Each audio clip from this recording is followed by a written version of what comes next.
And so that was a couple of days at Bempton Cliffs and Ravenscar to photograph seals, and it was a really good couple of days, and I do hope you like the photographs and like the videos, even though the videos aren't too good because the weather was quite bad with the wind. What I would advise is, if anyone's going there, to go to the right down at Bempton Cliffs, make sure you get there early because it fills up quite badly with traffic early on in the morning, and just walk around from place to place all the way along the cliffs and just check out the area first and see what angles and see what animals there is around. And there's only really 4, which is like puffin, guillemot, gannet and razorbill, and just see what angles you can get. But be aware of the light, because if you go on a sunny day, the light's quite harsh, and obviously the gannets are white, so you're going to have to keep checking your histograms and make sure whichever angle you're taking them from, you're not getting any shadows on them, which is quite difficult in very, very bright sunlight. But to be honest with you, that's what I did. I just went down the right and walked from viewing point to viewing point to viewing point and just checked out all the different angles that you could possibly get. And what I found was, if you go on a windy day, it's probably the best time to go, because the birds literally hover in the air and they're much easier to take photographs of. But as you see when you have a look on the website, what you'll see is a whole different range of photographs. There's not just the one standard one of the gannets in the air.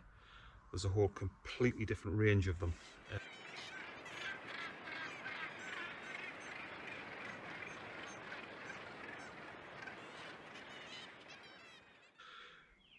The puffins, the razorbills and the guillemots, because it was a windy day, I pretty much fairly quickly worked out how to take photographs of them and how to adjust my technique to get pictures of them in the air with a lot of success.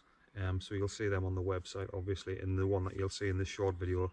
There's a couple of the puffins and a few of the razorbills, but there is quite a few more.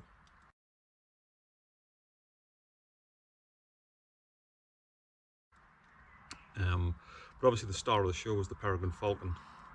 Anyone who goes there knows that there is a set of peregrine falcons who do nest there, and there's a lot of pigeons and other birds around for them to predate on.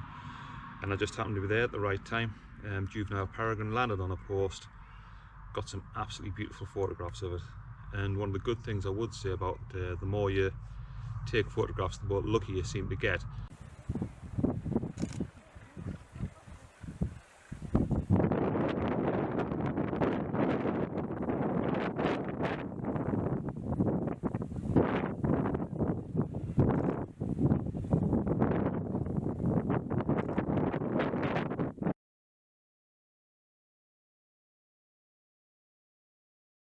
So I've got some beautiful clean pictures of a peregrine with no grass cutting across its chest or its head or whatever.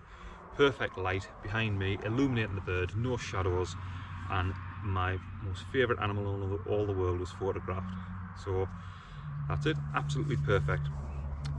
So the next thing that I did was to go to Ravenscar Beach. It's in North Yorkshire. Parked up the motorhome, and unfortunately what I had done is I'd looked at Google Earth, and what Google Earth does is it sort of flattens things into 2D. So what I thought was quite a short walk down to the beach, which was quite flat, it wasn't. It was a very, very large path. It's a very steep path, and I suppose in good weather it's okay going down. The problem is doing it in the summer is going back up with all that heavy gear, and it took a long time to get back up.